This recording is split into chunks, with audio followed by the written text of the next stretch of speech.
বিজ্ঞান সাধারণ ও অসাধারণ এই কুইজ ও কথা অনুষ্ঠানে সবাইকে স্বাগতম। আমরা এখানে মাধ্যমিক আর উচ্চ মাধ্যমিক শ্রেণীর কয়েকজন ছাত্রছাত্রীকে আমন্ত্রণ জানিয়েছি। আমাদের প্রথম অনুষ্ঠানে যারা অপেক্ষাকৃত ভালো করেছিল তাদেরকে আবার আমন্ত্রণ জানিয়েছি, তারা দ্বিতীয়বার এসছে। আর সেই সঙ্গে আমাদের সঙ্গে কিছু নতুন মুখ। আমরা প্রথমে আমাদের প্রতিযোগীদের সঙ্গে পরিচিত হয়ে নিই। আমি তৌকির মাহমুদ তৃপ্ত। আমি আহরিয়ার জান্নাত অরিশা। আমি অভয় সেন পিয়ান। আমি শামাইলা আফরা আফতাব। আমি সিনান সাইফি রহমান। আমি আদিবা রামিসা এলাহি। আমি সঞ্জিত হক বেগ। আমি শাহিম শাবাব আহমেদ। আমি সৌভিক চন্দ। আমি মোসাম্মদ তাসমিয়া আহমেদ নিসা। বিজ্ঞান সাধারণ ও অসাধারণ, বিজ্ঞানের নানান দিক থেকে প্রশ্ন, বর্তমানকাল, অতীতকাল, ভবিষ্যৎকাল সব দিক থেকে। তার মধ্যে অনেক খুব সাধারণ প্রশ্ন আমাদের দৈনন্দিন জীবনের, আবার অনেকগুলো বিজ্ঞানের একেবারেই আধুনিক এবং আজকের চমকপ্রদ সব ব্যাপার, মহাবিশ্বের একেবারে এক প্রান্ত থেকে আমরা বা ইতিহাসের এক প্রান্ত থেকে আমরা নিয়ে আসছি আলোচনার জন্য। এখানে প্রশ্নের উত্তর থাকবে, তার ব্যাখ্যা থাকবে, কথা থাকবে, সব রকম উপাদান এর মধ্যে থাকবে। অনুষ্ঠানটা 4টা পর্বে বিভক্ত। আমাদের প্রথম পর্বটা হলো বিজ্ঞান সবখানে, যেখানে আমরা বিজ্ঞানকে খুঁজে নেব আমাদের দৈনন্দিন জীবন থেকে বাইরের জীবন সব জায়গায়। আমাদের প্রথম প্রশ্নটি হচ্ছে এরকম: ফসিলের প্রাচুর্য থেকে আমরা বুঝতে পেরেছি যে গত 50 কোটি বছর ধরে আমরা 5টা গণবিলুপ্তি দেখেছি। যখন প্রত্যেকটা গণবিলুপ্তিতে প্রাকৃতিক ঘটনার কারণে অধিকাংশ প্রাণী ধ্বংস হয়ে গিয়েছিল, আবার নতুন করে প্রাণীরা এসছে। এখনও একটা গণবিলুপ্তির কথা শোনা যাচ্ছে, যেটা 6ষ্ঠ গণবিলুপ্তি, এবং সেটার যে কারণ ইত্যাদির সম্বন্ধে আমরা জানতে চাচ্ছি। আমরা বর্তমান সময়ে যে জলবায়ু পরিবর্তনের যে প্রভাবটা পড়তেছে সেটা নিয়ে মূলত 6ষ্ঠ যে আমরা গণবিলুপ্তির কথা বলছি সেটা হতে যাচ্ছে। আমরা জানি যে আমাদের বৈশ্বিক উষ্ণায়নের কারণে আমাদের পৃথিবীর তাপমাত্রা, আমরা নির্বিচারে গাছ কাটছি এবং আমাদের যে কার্বন ডাইঅক্সাইড আমরা ত্যাগ করছি, এইসবের কারণে আমাদের ওজোন স্তর ক্ষতি হয়ে বৈশ্বিক উষ্ণায়ন হচ্ছে এবং বিশ্বের তাপমাত্রা বৃদ্ধি পাচ্ছে, যার ফলে আংশিক সত্য, কিন্তু আরো অনেক সত্য এর মধ্যে আছে। আমরা আবার দিচ্ছি এটা। আদিবা বলবে। বর্তমানে হিংসা, তাছাড়া হলো যুদ্ধ, যে সব বিগ্রহ হচ্ছে, এগুলো হলো মানুষের 6ষ্ঠ বিলুপ্তির একটি কারণ হয়ে দাঁড়াতে পারে। কেননা এখন যখন প্রযুক্তির উন্নতি ধীরে ধীরে বাড়ছে, তত হলো পারমাণবিক। আমি অন্য কাউকে সুযোগ দেব। আবার আমার মনে হয় এটা সঠিক দিকে যাচ্ছে না, আবার একটু সুযোগ দেব। আমরা দেখছি যে প্রতিনিয়ত বৈশ্বিক উষ্ণায়নের কারণে আমাদের পৃথিবীর তাপমাত্রা বৃদ্ধি পাচ্ছে। তাপমাত্রা বৃদ্ধি পাওয়ার কারণে কি হচ্ছে, আমাদের মেরু অঞ্চলে বরফ গলে সমুদ্রের পানি উচ্চতা বৃদ্ধি পাচ্ছে, মিঠা পানিতে লবণাক্ততা প্রবেশ করছে সমুদ্রের।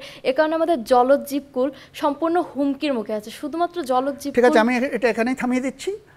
প্রথম যে বলেছিল সেই নম্বরগুলো পাবে 5 নম্বর।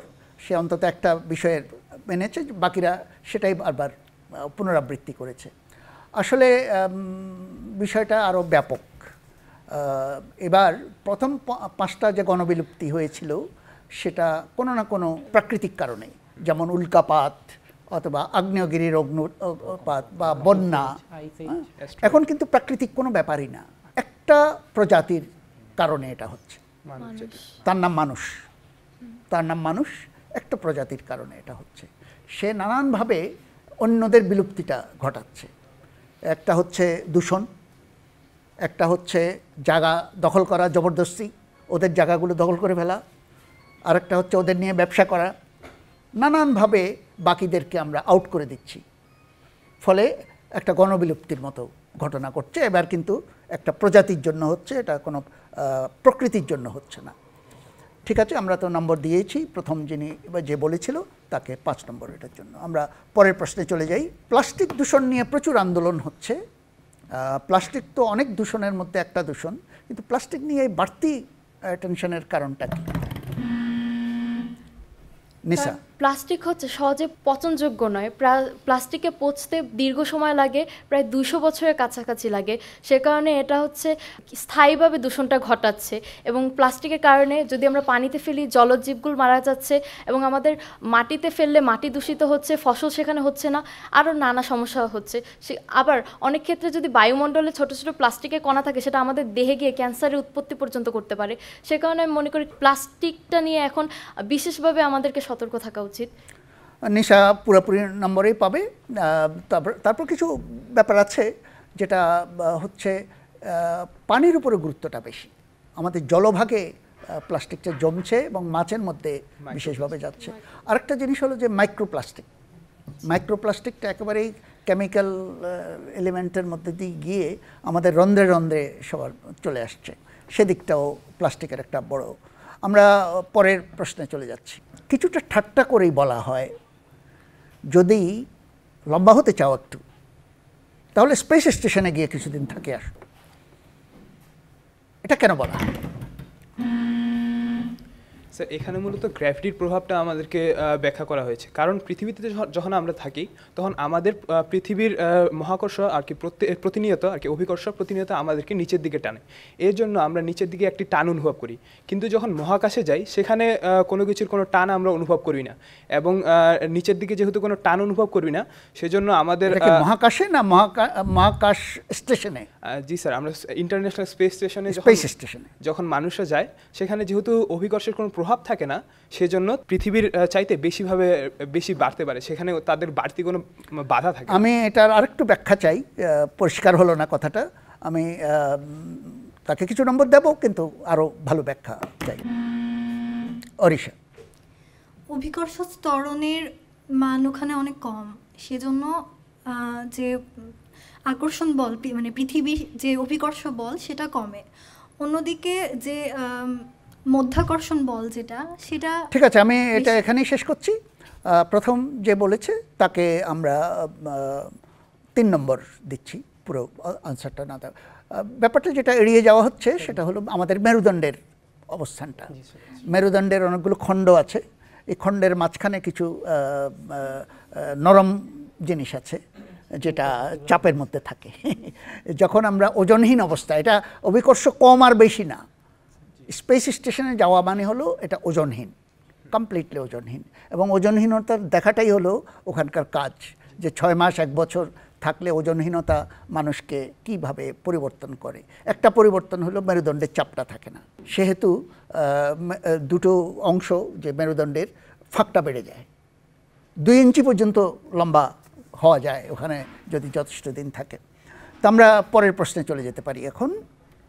উত্তর মেরুর দেশে, সুইডেনে, নরওয়েতে, তো উত্তর মেরুর কাছাকাছি জায়গাগুলোতে বলগা হরিণ আছে, এবং শীতের সময়ে বলগা হরিণের খাওয়ার মতো জিনিস বেশি থাকে না, কিন্তু একটা গুল্ম থাকে। গুল্ম মানে হলো ছোট ছোট ছোট, একটু উঁচু হয়, কিন্তু গুল্ম জাতীয় জিনিস বলে এটাকে।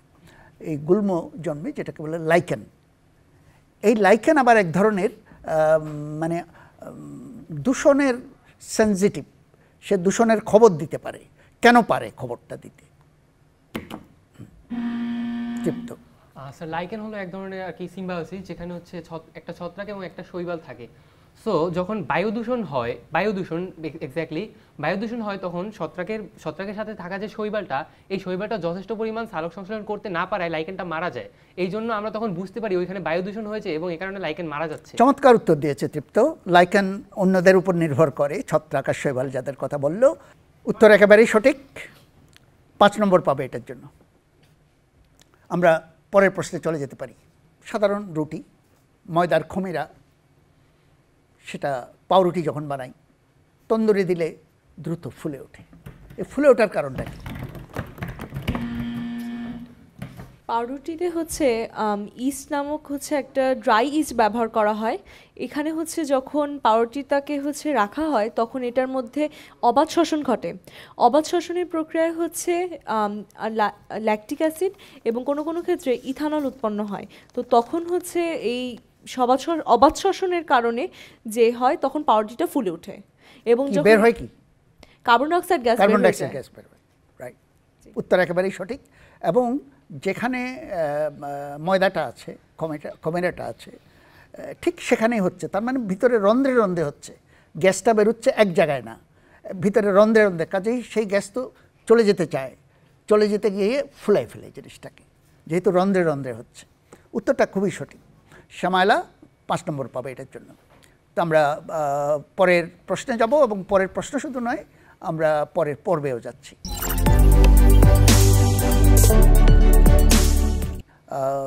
একটু ভিন্ন রকম, আমরা অতীতের দিকে চলে যাব, প্রধানত আমাদের বিজ্ঞান ইতিহাস। এই পর্বের নাম হলো ইতিহাসের বাঁকে।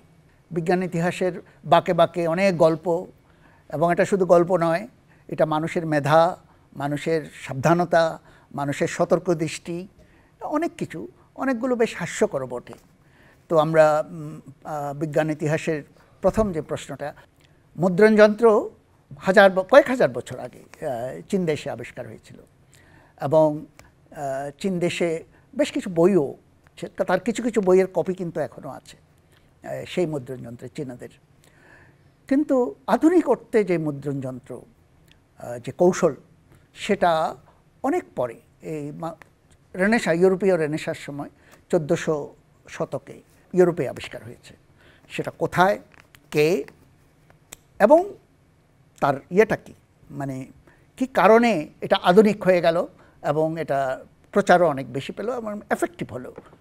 আমার মনে হচ্ছে যে এটার উত্তর দেবার ইচ্ছে কারণেই বিষয়টা আমি বলে দিচ্ছি। এটা, ওনার নাম হলো গুটেনবার্গ। এবং গুটেনবার্গের নামে অনেক কিছু আছে আজকাল, যেমন একটা লাইব্রেরি আছে যেখান থেকে যে কোনো বই ডাউনলোড করা যায়। তোমরা যে কোনো বই পড়তে চাও, গুটেনবার্গে গেলেই এটা পাবে। তো কারণ আছে, গুটেনবার্গ যে কাজটা করেছিলেন অসাধারণ কাজ। এটা চায়নাতে যে মুদ্রণ যন্ত্রটা, সেটা কিন্তু পুরো যে পৃষ্ঠাটার একটা ব্লক করতে হতো, পুরো পৃষ্ঠা এরকম সিলমারার মতো করে দিতে হতো। উনি যেটা করেছিলেন সেটা হলো আলাদা আলাদা টাইপগুলো আলাদা করে ফেলা, আবার জোড়া লাগানো, আবার টাইপগুলো ভেঙে ফেলা, আবার নতুন পৃষ্ঠা, আবার জোড়া লাগানো, রিমুভেবল টাইপ সেটা বলে। সেটাও বিরাট একটা আবিষ্কার। এবং দ্রুত এরপরে 1400 শতকের পরে এই যে লিটারেসিটা, সাক্ষরতা, কারণ বই এর আগে নকল করে করে বই হতো, 2-4 জনে পড়তো, এখন কিন্তু হাজার হাজার মানুষের কাছে। এবং প্রথম বাইবেলকে প্রচার করা হয়েছে, অনেক হাজার হাজার কপি ওখানে হয়েছিল, গুটেনবার্গ বাইবেল বলে এটাকে। তো আমরা পরের প্রশ্নে চলে যাই। 19বিংশ শতাব্দীতে ইউরোপে যখন যুদ্ধ চলছিল একটা বড় বড় শক্তির মধ্যে, তখন একজন নার্স দেখালেন, উনি একজন সাধারণ নার্স, নার্সিংটা আগে সেরকম কোনো প্রফেশনও ছিল না। তো উনি দেখালেন এবং উনি সংখ্যাতাত্ত্বিক হিসাব করে দেখালেন যুদ্ধের ক্ষেত্রে যে যত মানুষ মারা যাচ্ছে ওই যুদ্ধে, তার চেয়ে অনেক বেশি মানুষ মারা যাচ্ছে পরবর্তীকালে তাদের ইনফেকশন থেকে। কে করেছিলেন, কোন যুদ্ধ, কেন করেছিলেন, এটা আমরা তার থেকে কি আমরা পেয়েছি এটা আমরা জানতে। নার্সের নাম ছিল ফ্লোরেন্স নাইটিঙ্গেল। তিনি ইটালিতে জন্মগ্রহণ করেন এবং যুদ্ধটা ছিল ক্রিমিয়ান ওয়ার, এবং তিনি ব্রিটিশ সোলজারদের সাহায্য করার চেষ্টা করেছিলেন। অত্যন্ত সঠিক, কিন্তু বিষয়টা কি কি দেখলেন উনি, এটা ডিটেইলস বলতে পারবো। এটা আমরা আবার দিচ্ছি যাতে করে এর মধ্যে বিজ্ঞানটা কোথায় সেটা দেখার জন্য। শ্যামালা, সোলজাররা যখন গুলিবিদ্ধ হয় তখন তো এটা আমাদের দেহের বডিতে বডিতে গুলিটা ঢুকে যায়। তো পরে যখন সার্জারি করা হয় অনেক সময় দেখা যায় যে ব্লাডটা আসলে তার আগে ইনফেক্টেড হয়ে যায়, তো তখন সেপসিস হয় এবং অনেক সময় তখন ডাক্তার এটা সহজে বোঝা যায় না বাহির দিয়ে। এটার কারণে মানুষ সেপটিক শকে চলে যায়। সেটার কারণে একটা বড় সংখ্যক সোলজাররা যুদ্ধ পরবর্তী সময় তাদের সার্জারি হয়ে গেছে, তারা সব কিছু মোবিলিটি ঠিক হয়ে গিয়েছে, কিন্তু তখনও তারা এই সেপসিসের কারণে, ব্লাড ইনফেকশনের কারণে মারা যাচ্ছিলেন। এইটাই ফ্লোরেন্স নাইটিঙ্গেল একটা সংখ্যাতাত্ত্বিক হিসাবের মাধ্যমে একটা বুঝাতে পেরেছিলেন সকলকে। উনি একটা পাই চার্ট করেছিলেন, পাই চার্ট দিয়ে উনি বুঝিয়েছিলেন। উনি খুব উচ্চশিক্ষিত মানুষ ছিলেন না, কিন্তু এইটুকু উনি করেছে, এটা বিরাট অবদান। কারণ এই যে ইনফেকশন হওয়া, জীবাণুঘটিত যে প্রদাহ, এই প্রদাহের ব্যাপারটা উনি এনেছিলেন। শ্যামালাকে আমরা 3 নম্বরে দেব তার বিজ্ঞানের জন্য, এবং প্রথম জনকে আমরা 2 নম্বর দেব। ম্যালেরিয়া এই শব্দটা বেসিক্যালি এটার মানে হলো খারাপ বাতাস, খারাপ বাতাস, এটা ইটালিয়ান ভাষায় মেল মানে খারাপ, আর আরিয়া মানে এয়ার আর কি, আরিয়া ম্যালেরিয়া। তো সে সময়ে অধিকাংশ অসুখকে এরকম খারাপ বাতাস, খারাপ পানি এইসব বলা হতো, বিশেষ করে খারাপ বাতাস। তখন একজন সায়েন্টিস্ট, ওনাকে একটা কাজ দেওয়া হয়েছিল, ফ্রান্সের ওয়াইন ইন্ডাস্ট্রি, মদের যে ইন্ডাস্ট্রি, সে মদটা নষ্ট হয়ে যাচ্ছিল। সেটা করতে গিয়ে উনি দেখলেন যে খারাপ বাতাস টাতাস না, ব্যাপারটা অন্যরকম। সেটা কি? সিনান। বিজ্ঞানীটা ছিলেন হচ্ছে লুই পাস্তুর, এবং তিনি প্রথম জার্ম থিওরি ব্যাখ্যা দেন যে আমাদের আসলে খারাপ বাতাস বা বাতাসের সঙ্গে সরাসরি রোগের বা ডিজিজের কোনো সম্পর্কই নাই। জীবাণু বা বিভিন্ন ধরনের মাইক্রোবিয়াল অর্গানিজম, ব্যাকটেরিয়া, এগুলোর কারণে বিভিন্ন ধরনের রোগ অ্যাকচুয়ালি ডিজিজ ঘটে। এবং ওয়াইনের ক্ষেত্রে উনি যেটা দেখিয়েছিলেন যে ওয়াইন যে পচে যায় সেখানে ব্যাকটেরিয়া আধিক্যের কারণে আসলে ওয়াইন আর মানে এক পর্যায়ে এটা। চমৎকার উত্তর সিনান, সব কিছু বলেছো তুমি। 5 নম্বর সিনানের জন্য। 1895 সাল কলকাতা টাউন হলে একটা অনুষ্ঠানের মতো হচ্ছে। সেখানে একজন বিজ্ঞানী একটা খুব উচ্চ ফ্রিকোয়েন্সি বিদ্যুৎ উৎপাদন করার মতো একটা যন্ত্র নিয়ে বসেছেন। তার সামনে লেফটেন্যান্ট গভর্নর, বাংলার লেফটেন্যান্ট গভর্নর আছেন, তার সামনে 2টা দেওয়াল। হ্যাঁ, দেখা গেল উনি, সেখানে একটা সুইচ আছে, তো সেই সুইচটা উনি দিলেন, আর ওই টাউন হলের মাঠে একটা কামান গর্জে উঠল, এই দেওয়াল ভেদ করে, ওই লেফটেন্যান্ট গভর্নরকে ভেদ করে। ঘটনাটা কি হয়েছিল, কে করেছিলেন? ঘটনাটা ঘটিয়েছিলেন বিজ্ঞানী জগদীশ চন্দ্র বসু। উনি হচ্ছে মূলত ফ্রিকোয়েন্সি নিয়ে কাজ করছিলেন, এবং উনি হচ্ছে প্রথম বেতার যন্ত্র আবিষ্কার করেছিলেন। যদিও তার তখন সেই সময় স্বীকৃতি পায়নি। পরবর্তীতে গুগলিয়েল মার্কনি হচ্ছে স্বীকৃতি পায় রেডিও যন্ত্রের আবিষ্কারক হিসেবে। তো উনি হচ্ছে সেই সময় ওই রেডিও ফ্রিকোয়েন্সির মাধ্যমে আর কি এই ঘটনাটা ঘটেছিলেন। জি, চমৎকার। আসলে বেতার যন্ত্রটা ওড়িশা কিন্তু 5 নম্বর পাবে, চমৎকার উত্তর দিয়েছে। জগদীশচন্দ্র বসু আমাদের বাংলাদেশেরই সন্তান। উনি সে সময়ে কলকাতা বিশ্ববিদ্যালয়ের অধ্যাপক ছিলেন, এবং সে সময়ে বেতার আসলে আবিষ্কার আরও আগে হয়েছে। 100 হার্টজ প্রথমে বেতার দেখিয়েছিলেন, কিন্তু এটাকে যে ব্যবহার করা যায় যে কমিউনিকেশনের জন্য, তখন কয়েকজন বিজ্ঞানী এটা করছিলেন। তার মধ্যে অন্যতম ছিলেন জগদীশ বসু, আর ছিলেন মার্কনি। তো জগদীশ বসু চেষ্টা করছিলেন যে কী করে কমিউনিকেট করা যায়, এই যে কামান যে চালু করে দেওয়া, এই কমিউনিকেশনটা করার জন্য। কিন্তু উনি ঠিক ব্যবসায়িকভাবে এটাতে সফল হননি, যেটা মার্কনি পরে হয়েছিলেন, এবং সত্যিকারের বেতারটা উনি করেছিলেন। আমরা আমাদের এই পর্বটাও শেষ করে ফেললাম। আমাদের পরবর্তী পর্বে আমরা কিন্তু অতীতের দিকে না তাকিয়ে আমরা ভবিষ্যতের দিকে তাকাবো। ভবিষ্যতের একটা জিনিসকে আমরা সিলেক্ট করব, যেখান থেকে আমরা বেছে নেব, যে আন্দাজ করার চেষ্টা করব, এবং আন্দাজটা হবে বর্তমানের বাস্তবতার ভিত্তিতে, একেবারে ঘুড়ি উড়ানোর মতো আন্দাজ না, বর্তমান বাস্তবতার ভিত্তিতে হবে, এবং আগামী 10 বছরে গিয়ে কি হবে, আজকে কি হবে, আগামী বছর কি হবে, বা তারপরে 10 বছর পরেও বা কী হবে। সেজন্য এটার নাম হলো 2025 থেকে 2035, আমাদের পর্বটার নাম। মানবদেহে প্রতিস্থাপনের জন্য খুব চেষ্টা করা হচ্ছে বিভিন্ন অঙ্গ প্রত্যঙ্গ, বিশেষ করে কিডনি এবং লিভার। এগুলো কিন্তু আমরা ডোনার থেকে নিয়ে, আমারটা যদি নষ্ট হয়ে যায় আমরা প্রতিস্থাপন, এটা খুব কঠিন কাজ, ডোনার পাওয়া, এবং এটা গ্রহণযোগ্যতা গ্রহণ করতে চায় না। তো এর বিকল্প কি হচ্ছে? অভয়, বিগত বছরগুলোতে যেগুলো করেছিলাম সেগুলো হচ্ছে অন্য মানুষ আর কি ডোনারদের অঙ্গগুলো আমরা আর কি রোগীর দেহে স্থাপন করেছিলাম, কিন্তু বর্তমানে তথ্য প্রযুক্তির উন্নতির কারণে আমরা আর্টিফিশিয়াল অঙ্গ তৈরি করতে পারছি। এখানে আর্টিফিশিয়াল বলতে কি বোঝাচ্ছে এটা একটু বলতে হবে। আর্টিফিশিয়াল বলতে স্যার এখানে বোঝাচ্ছে মানুষের তৈরি একটি কৃত্রিম হার্ট, যেটি যন্ত্রপাতি দিয়ে তৈরি। এখন বর্তমান যে অবস্থাটা এটার, সেটা হলো যে এই হার্টটি বর্তমানে, এটা ঠিক আছে, আমি এখানে থামাচ্ছি। হার্টের জন্য হয়তো কিছুটা হতে পারে, কিন্তু অন্যান্য জিনিসের জন্য এটা চলবে না। আমরা বিকল্প, আর কি ধরনের বিকল্প হতে পারে যেটা চলবে?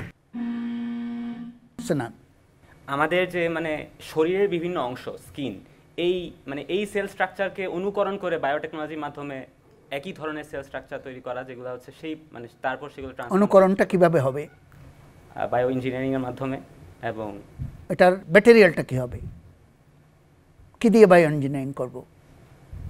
সেই ব্যক্তিরই একটা বায়োলজিক্যাল স্যাম্পল। আমি আরেকবার সুযোগ দিই, আমরা যদি আসল কথায় যেতে পারি। অরিশা, আমরা ন্যানো টেকনোলজি ইউজ করে এই ধরনের সমস্যাগুলো অনেক সহজেই সমাধান করতে পারি। ঠিক আছে, আমি বোধহয় শুধু নম্বর দিতে পারবো সিনানকে কিছু বায়োটেকনোলজি ইত্যাদির জিনিস আনার জন্যে, কিন্তু পুরো নম্বর নয়, এটাতে আমরা 10 নম্বর ছিল তো 5 নম্বর তাকে দেওয়া যাবে। তো বিষয়টা হলো সবচাইতে বিভিন্ন বিকল্প আছে, কিন্তু আমরা যখন অঙ্গ সংস্থাপন বলি তখন অঙ্গই, অন্য যন্ত্রপাতি না। সেই অঙ্গটা আমরা কোষ থেকে তৈরি করব, জেনারেট করব। আমারই কোষ, আমারই জিনিস, এটা আমার রিজেক্ট করার কোনো সুযোগ নেই, কিন্তু সেটাকে আমি কোষ কলাতে টিস্যু কালচার, আমি টিস্যুগুলো বাড়িয়ে নেব। এটা করা হচ্ছে এখন। সেটা করা হচ্ছে এভাবে যে যেমন ওষুধ টেস্ট করার জন্য এখন একটা মানুষের উপর করতে হচ্ছে, তো মানুষটা তো রিস্কি হয়ে যাচ্ছে মানুষটার উপরে। এখন তো এই ওষুধ আমরা জানি না এটা ভালো না খারাপ। তখন এই মানুষের কোষ নিয়ে আমরা লিভার বানাচ্ছি, মানুষের লিভার, কিন্তু কয়েকটা কোষের লিভার, কিন্তু সেখানে ওষুধটা দিতে পারছি। ওই কোষগুলো লিভারের মতোই আচরণ করছে, আমরা বুঝে ফেলছি যে কোষগুলো কি করছে। তো এইটা অলরেডি আছে। এখনও পুরা অঙ্গ হয়নি, কিন্তু লিভার অনেক সময় পুরাটা দিতে হয় না, লিভারের একটা অংশ লাগে, সেই অংশটা আমরা এখনও তৈরি করতে পারি, কিন্তু কিডনি ইত্যাদি বা হার্ট এগুলোতে হয়তো সময় লাগবে, কিন্তু কোষ থেকে অঙ্গ তৈরি করে আমরা দিতে পারবো। এবং এটা কিন্তু প্রিন্টিং করে দেওয়া যায়, আরও মজার ব্যাপার, 3D প্রিন্টিংয়ের মতো প্রিন্টিং করে করা যায়। বায়োটেকনোলজি আবার at the same time computer technology, এতে কাজ করা যাবে। পরের বিষয়টা হলো কম্পিউটারের দিন শেষ হয়ে যাচ্ছে, যে সিলিকন কম্পিউটার, কারণ এখন আর আমরা আরও বেশি জমাট বাঁধা করতে পারছি না, বা আরও কিছুদিন পারবো হয়তো, কিন্তু সেজন্য কোয়ান্টাম কম্পিউটার আসছে। অলরেডি কোয়ান্টাম কম্পিউটার কাজ শুরু করেছে। কোয়ান্টাম কম্পিউটারে অনেক চ্যালেঞ্জ আছে, যে কারণে কোয়ান্টাম কম্পিউটার এখনও ঠিক আমাদের সামনে আসেনি, কিন্তু কাজ কিছু কিছু হচ্ছে। আমরা সামনের দিনে কোয়ান্টাম কম্পিউটারকে কীভাবে দেখব? বর্তমানে কোয়ান্টাম কম্পিউটারের যে সমস্যাটা হচ্ছে সেটা হলো আমরা সেটা দিয়ে বাস্তবসম্মত কোনো কাজ করতে পারি না। কোয়ান্টাম কম্পিউটার যেটার উপর কাজ করে সেটাকে বলে কিউবিট। এই কিউবিট মূলত আর কি কোয়ান্টাম বিট বলে যেটাকে, এটাকে হচ্ছে সিলিকন চিপে যেমন 0 আর 1 নিয়ে শুধু একবারই কাজ করা যায় আর কি, শুধু 2টা সম্ভাবনা থাকে, 0 অথবা 1 হওয়ার, সুইচ টার্ন অন অথবা সুইচ টার্ন অফ। কিন্তু একটি কিউবিটই একই সময় একাধিক অবস্থায় থাকতে পারে, 0, 1 কিংবা এর মধ্যবর্তী যে কোনো অবস্থায় থাকতে পারে। বর্তমানে যে কোয়ান্টাম কম্পিউটারগুলো আছে সেগুলো হলো কিউবিটটা যদিও কাজ করতে সক্ষম, যে কিউবিট ক্যালকুলেশন করছে, কিন্তু সেই ক্যালকুলেশনগুলো বাস্তবসম্মত না। ভবিষ্যতে আমরা দেখতে পাবো এই কিউবিটকে যদি আমরা সঠিকভাবে কাজ করতে পারি, এর উপর আমরা প্রোগ্রামিং করতে পারি, তাহলে এগুলো আমাদের যদিও কিছু নিরাপত্তা ঝুঁকি বাড়াবে, কিন্তু আমাদের যে কম্পিউটিং ক্ষমতা, এই কম্পিউটিং ক্ষমতাকে অনেক গুণ বাড়িয়ে দেবে, স্পিড অনেক বাড়াবে, এবং সবচেয়ে বড় কথা হলো সমান্তরালে যাবে, যে ইন সিরিজ না, ইন প্যারালাল যাবে। আমরা অভয়কে 10 নম্বরেই দেব, কারণ সে মোদ্দা কথাটা বলেছে। কম্পিউটারের যে প্রসেসিংয়ে আমরা শুধু 0 আর 1 না করে মাঝখানে আরও অনেকগুলো করতে পারি সুপারপজিশনে। আরও একটা কথা আছে, সেটা হলো যেটা এন্টেঙ্গলমেন্ট বলে, যে তার একটা অংশ এখানে আর একটা বাইরে, সেটারও দরকার আছে এখানে আবার সমস্যাটা ওখানেই, কারণ এটাকে আইসোলেটেড রাখতে হয়। আইসোলেটেড রাখার জন্য এটাকে অতি শীতল অবস্থায় রাখতে হচ্ছে, এবং এটাকে বাইরের দুনিয়ার থেকে একদম আইসোলেট করে রাখতে হচ্ছে। এখানেই হলো সমস্যা, যে আমরা এখানে বসাইয়ে যে কম্পিউটার নিয়ে কাজ করব সেটা করতে পারছি না, এখনও সেটা পারছি না। সেখানেই চ্যালেঞ্জটা খুব বড়। পরের পর্বে চলে যাচ্ছি, যেটা হলো আমাদের খুব মজার পর্ব, সেটা হলো আজকের লিমেরিকের কথা একটু স্মরণ করিয়ে দিই। এটা একটা ছড়া, একটা বিশেষ ধরনের ছড়া, যেগুলো খুব মজার জিনিস বলার জন্য সাধারণত ব্যবহার করা হয়। 5 লাইনের ছড়া, 5 লাইনের কবিতা, বিভিন্ন ভাষায় এই লিমেরিকে চালু আছে। 5টা লাইনের নিয়মকানুন আছে, আমাদের লিমেরিকেও সেই নিয়মকানুনগুলো থাকবে, যে 5 লাইন 1 2 আবার 5 একই রকম হবে, আবার মাঝখানে টিপ্পনি 3 আর 4 অন্যরকম হবে, কথাও অন্যরকম, ছন্দও অন্যরকম। তো আমরা বিজ্ঞানের ব্যাপারে লিমেরিকের ব্যবহার করব। আমাদের প্রথম লিমেরিকটা মনোযোগ দিয়ে শুনতে হবে, লিমেরিকের সাথে মিলিয়ে বুঝিয়ে দিতে হবে পুরো জিনিসটা। এক বাক্সে এক বিড়াল ভাই, জ্যান্ত আর মরা দুই অবস্থায়, না দেখি তো দুইটাই ঠিক, খোলা মাত্র একটি বাস্তবিক, কোয়ান্টাম দুনিয়া যে আজব ভাই। এখানে স্ক্রোডিঞ্জারের তত্ত্বকে বোঝানো হয়েছে।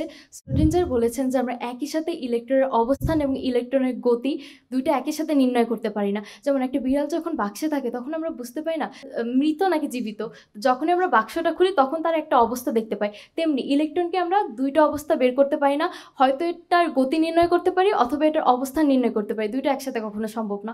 এটাই মূলত বোঝানো হয়েছে। খুবই সঠিক, তবে ওর একটা ছোট্ট ভুল আছে, ভুলটা যদি কেউ ধরিয়ে দিতে পারো ভালো, নইলে আমি পুরো নম্বর ওকে দেব। এখানে ইলেকট্রনের দুটি অবস্থার অর্থাৎ তরঙ্গ ধর্ম আর কণা ধর্মের যে কথাটা বলা হয়েছিল, নিসা এখানে বলেছে এটা স্ক্রোডিঞ্জার বলেছেন, বাট এটা অ্যাকচুয়ালি হাইজেনবার্গ বলেছেন। না ঠিক আছে, আমি আবার দিচ্ছি। স্যার এটা মূলত সুপারপজিশন নিয়ে বলা হয়েছে যে কোনো বস্তু সবসময় হচ্ছে গিয়ে দুইটা অবস্থা একই সাথে থাকে, কিন্তু আমরা যখন সেটাকে অবজার্ভ করতে যাই অর্থাৎ দেখতে যাই তখন আমরা যে কোনো একটা অবস্থায় পাই। এজন্য যখন আমাদের বাক্সের বাইরে বাক্সটা যখন বদ্ধ অবস্থায় আসে তখন শ্রোডিঙ্গারের মতে বিড়ালটা একই সাথে জীবিত এবং মৃত অবস্থায় আছে, কিন্তু আমরা যখন বাক্সটা খুলবো তখন আমরা বিড়ালটিকে যে কোনো একটা অবস্থায় পাবো, হয় মৃত নয় জীবিত। চমৎকার চমৎকার, এটাই ঠিক। কারণ ওর ভুলটা ছিল ও এটাকে আনসার্টেনিটি প্রিন্সিপালের সাথে মিলিয়ে ফেলেছে। এটা আনসার্টেনিটি প্রিন্সিপাল না, এটা জাস্ট সুপারপজিশন। ও যেটা বলেছে আমরা নম্বরটা ভাগ করে দেব, 5-5, তৃপ্ত 5 আর ও 5। পরে লিমেরিক মনোযোগ দিয়ে শুনতে হবে এবং সঙ্গে সঙ্গে এটার বুঝিয়ে দিতে হবে যে লিমেরিকটা কোথায় কি। তারার জায়গায় এক কালো ফাঁদ, সব কিছু গিলে খাওয়ার স্বাদ, আলো বাঁচে না কিছুই ফেরে না, মরার তারার এই করুণ জাত। অরিশা। এই লিমেরিকে ব্ল্যাক হোলের কথা বলা হয়েছে। তো প্রথম লাইনে ছিল তারার কালো তারার কথা বলা হয়েছে। তো কালো তারা থেকে বুঝতে পারি ব্ল্যাক হোল, এবং সব কিছু গ্রাস করে ফেলে। ব্ল্যাক হোলের ভরটা অনেক বেশি ধারণা করা হয়, যার কারণে সব কিছু যা আসে ব্ল্যাক হোলের কাছে সব কিছু ব্ল্যাক হোলের ভিতরে চলে যায়, এরকম থিওরি আছে। তো সেখান থেকে এই লিমেরিকে হচ্ছে ব্ল্যাক হোলের কথা বলা হয়েছে। কেন চলে যায়? ব্ল্যাক হোলের ভর অনেক বেশি। কেন বেশি? মানে তারার যখন মৃত্যু হয় ওই ঘটনাটা, তো ওই সময় হচ্ছে সংঘর্ষ হয়। আমি এই জিনিসটা কারণ সব কিছু সে গিলে খাচ্ছে, এই যে বলছে তারার জায়গায় এক কালো ফাঁদ, সব কিছু গিলে খাওয়ার স্বাদ, আলো বাঁচে না, টিপ্পনিটা হচ্ছে আলো বাঁচে না, কিছুই ফেরে না, মরা তারার এই করুণ জাত। এই করুণ অবস্থা কেন? স্যার ব্ল্যাক হোলের গ্র্যাভিটি অনেক বেশি থাকে স্যার, এটা সব কিছু টেনে নেয়। আমার কথা ছিল কেন বেশি গ্র্যাভিটি, যেটা ও বলার চেষ্টা করেছে। কেন বেশি? ব্ল্যাক হোলের স্যার আলো টেনে নেয় স্যার। আমি আবার দিচ্ছি, আদিবা। তারার মধ্যে যে ফিউশন বিক্রিয়া হয় ওটা ধীরে ধীরে বাইরে যেতে যেতে তারার অ্যাকচুয়ালি আয়তনটা কমে যায়। এই কম আয়তনে তার যে ভরটা, সেই বিশাল এক ভর খুবই কম আয়তনে থাকে, এই কারণে তার মানে গ্র্যাভিটেশনাল পুলটা অনেক বেশি হয়। এক্স্যাক্টলি, আদিবা চমৎকার বলেছে। কলাপস করে, কারণ তার এনার্জি যখন থাকে সে তারাটা ফুলে থাকে। যখন তার এনার্জি সোর্স চলে গেল, যেটা সে বলেছে যে নিউক্লিয়ার ফিউশনের যে সোর্সটা, সেটা যখন চলে গেল তারা মরে। এই জন্য তো মরে গেছে বলছি। যখন সে সোর্সটা হারিয়ে ফেলে তখন সে কলাপস করে। যেই তারা ছিল বিশাল একটা জিনিস, সে একটা ফুটবলের মতো হয়ে গেছে, এই সাইজে চলে আসছে। এত বড় একটা জিনিস এই সাইজে যখন চলে আসে, ওজন কিন্তু পুরোটাই আছে, ফলে তার ইন্টেন্সিটি অনেক বেশি। আমাদের নম্বরটা আমরা দেব 6 মার্ক ও পাবে, প্রথম যে বলেছিল, এবং পরে যে বলেছে 4 নম্বর পাবে আমাদের 10 নম্বরের মধ্যে। তো আমরা দুটো লিমেরিকেই শুনলাম, এবং আমরা শেষ পর্যন্ত নম্বরগুলো কি দাঁড়ালো সেটা একটু দেখি।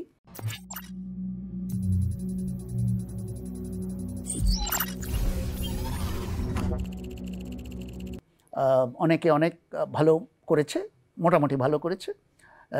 যারা বিশেষ করে সিনান, তারপর অরিশা, অভয়, তৃপ্ত, শামাইলা, এরা অনেক নম্বর পেয়েছে। নিসা অনেক নম্বর পেয়েছে। এখন আমাদের দেখতে হবে সবচেয়ে প্রথম 5 জন কারা, তারা আগামী অনুষ্ঠানে আবার আসবে এবং নতুন মুখ আসবে আরও 5 জন। যারা একবার আসছে না তার মানে এরা যে কখনো আসবে না তা নয়, ওরা আবার হয়তো পরে আবার তারা আমন্ত্রণ পাবে। তো এই অনুষ্ঠানটা যারা দেখছেন আমাদের দর্শক শ্রোতারা, তাদের সবাইকে ধন্যবাদ জানিয়ে আমরা আগামী দিনের বিজ্ঞান সাধারণ অসাধারণ তাদেরকে আবার আমন্ত্রণ জানাচ্ছি। ধন্যবাদ সবাইকে।